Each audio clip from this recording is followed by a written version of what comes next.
Hello friends, I am Dr. Prabhat Dixit and I do greet you all again in my channel. Friends, today in this video we shall discuss the important things related to English literature and English nation itself. Friends, we are just starting a series on English literature and this is the first one. Actually, since a long time I was just willing to make a series of videos in which I may cover the whole of the literature. So many students were messaging me to make videos on English literature and to cover the whole of the literature so that they may be capable of having a better understanding of English literature. And so in this video, which is the first one, I will discuss the Anglo-Saxon period. In this video we shall know as to what are the important things, important facts related to this age and its literature. Friends, if you are a PGT and TGT aspirant and even UGC NTA NET aspirant, this series is going to be important for you. And if you want to crack these examinations, you can't afford missing this one. So be in touch, get in touch of the series, watch each and every video of this series so that you may properly understand one by one, step by step, chronologically each and every aspect of literature. In this series, as I already stated, we are going to touch each and every aspect that is important for you in TGT and PGT as well as UGC NET. Friends,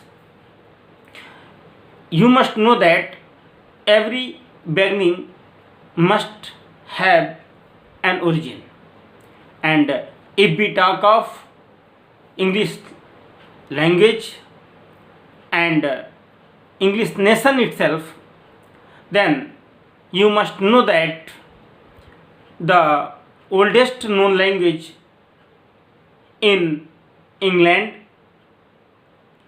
is Celtic and Gaelic.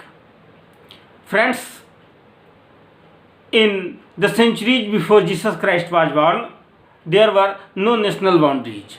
There were islands with different tribes. Different tribes, different troops lived on these islands in peace, harmony, fighting, struggling, making love, making wars. And since the stay of these tribes was not a permanent one on these islands, as the new tribe would come, the old will go. Then again a new tribe would come, the old will go. Then again a fresh tribe would come and compel the old one to run away. This keeps on going again and again, so forth and so on. But be sure that each and every tribe that came to live over that particular island left behind its mark, left behind its impact of its language, its culture, its civilization.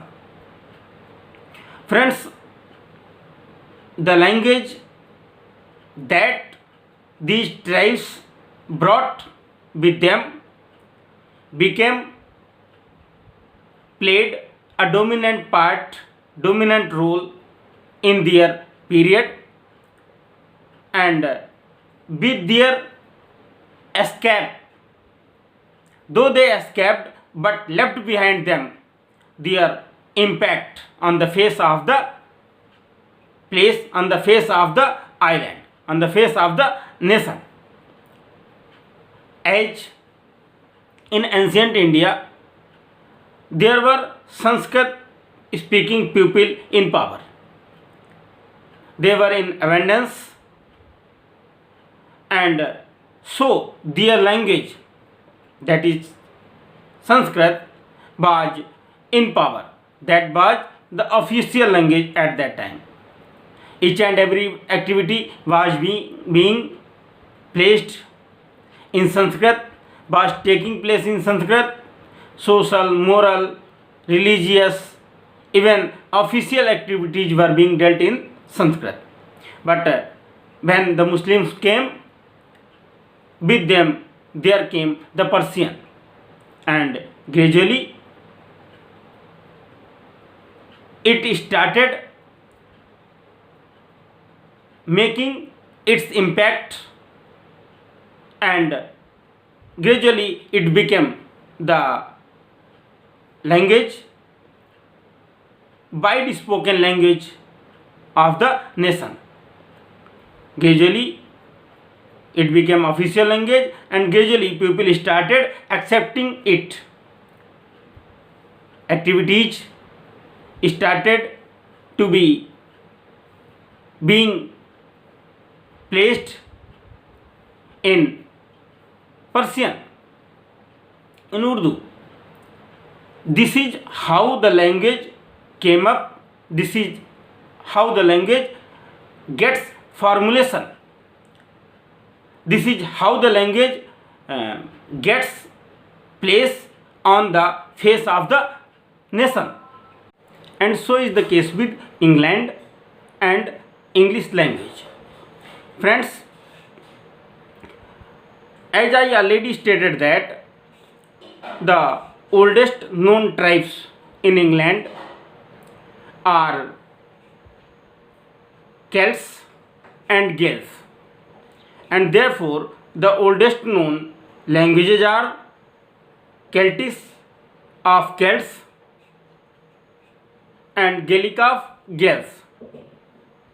These two tribes that are the oldest known, and of these two, Celts are also known as Britons, after whom the island of England got its name Brittany. After that, Britain, and then after Great Britain. One thing, let me tell you clearly that Britons ruled over there, lived over there for a long time, and they witnessed so many invasions, so many attacks. They witnessed so many attacks, and they kept on fighting, struggling, so far and so forth. They witnessed Roman invasions and so many other ones, and in 55 BC, or you can say 54 BC, when Romans came there. Romans invaded and conquered Britain, and you must know clearly that in 55 Julius Caesar invaded Britain and conquered it. He made it a part of Roman Empire, and therefore Romans, with the original inhabitants, or you can say the oldest tribes, which were Britons and Gales, lived there, ruled there for a long period. They remained there till 410 AD. Some scholars regard it to be 450, and in that year, three Germanic tribes, Angles, Saxons, and Jutes, attacked Britain, and after that they conquered, and then after ruled over it till 1066. Some regard it to be 1050, but they must be said to have been ruling over there till the War of Normandy, Norman conquest. Regarding these three tribes, one thing becomes very important to clear, and therefore I do frankly clear it to you that the Angles, Saxons, and Jutes, of these three tribes, the Angles were the people after whom, Angles were the tribe after whom Britain got its name, England. There, the nation England of the day came to be known as the Angle land, the land of Angles, and it happened in 410,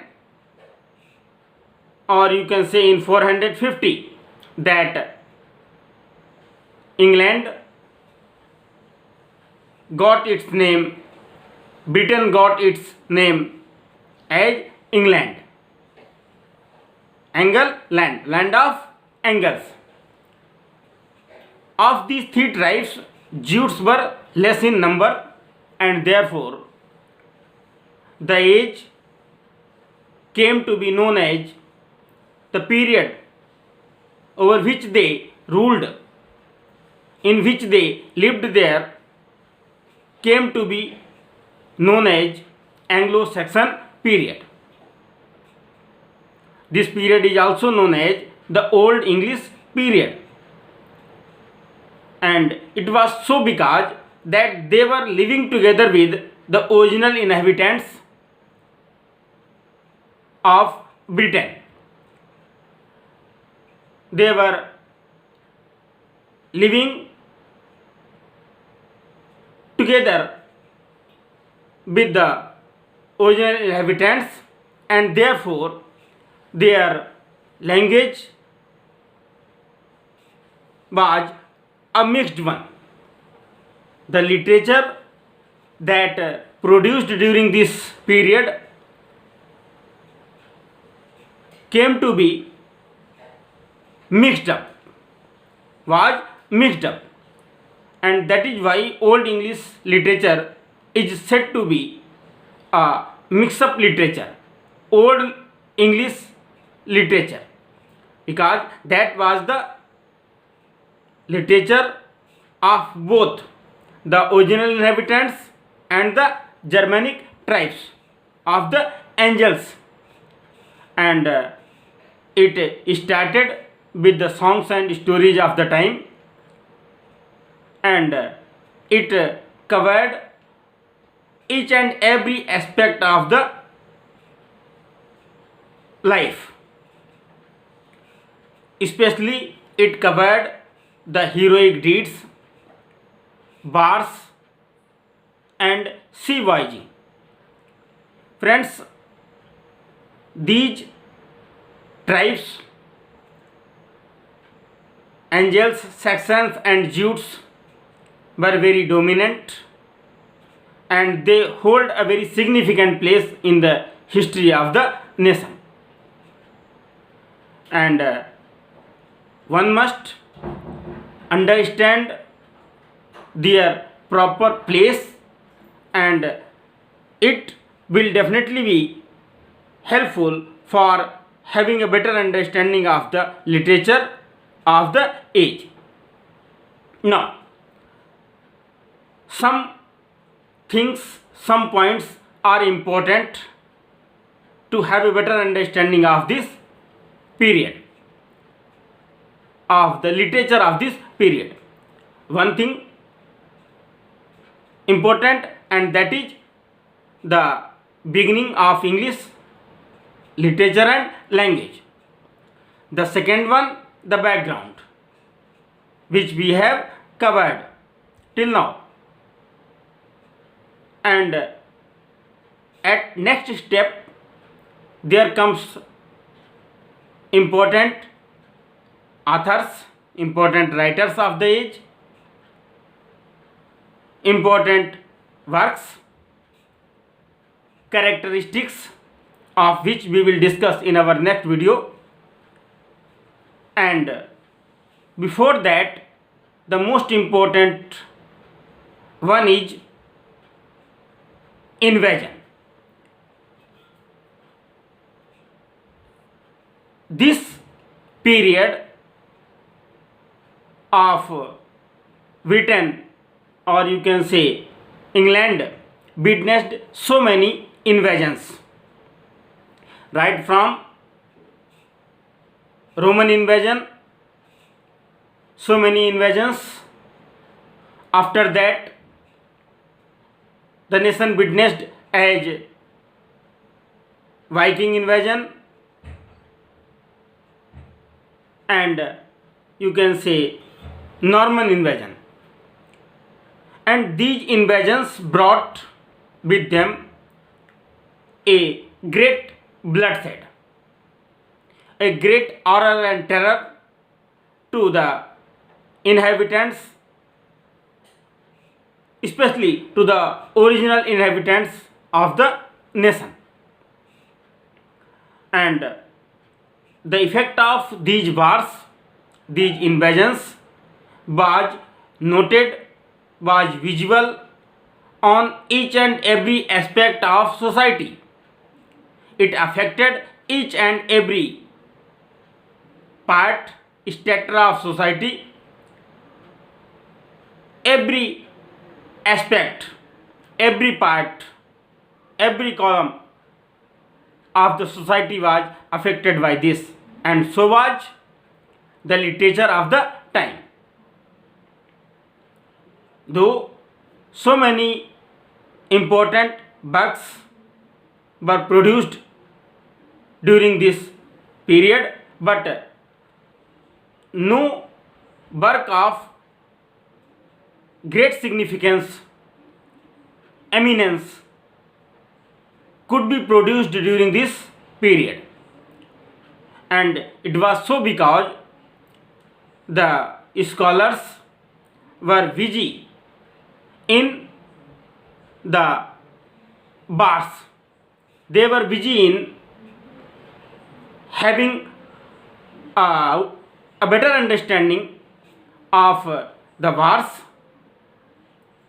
They were not being able to cope with the wars and the destruction they brought with them, and therefore it became a period in which no important work could have been produced.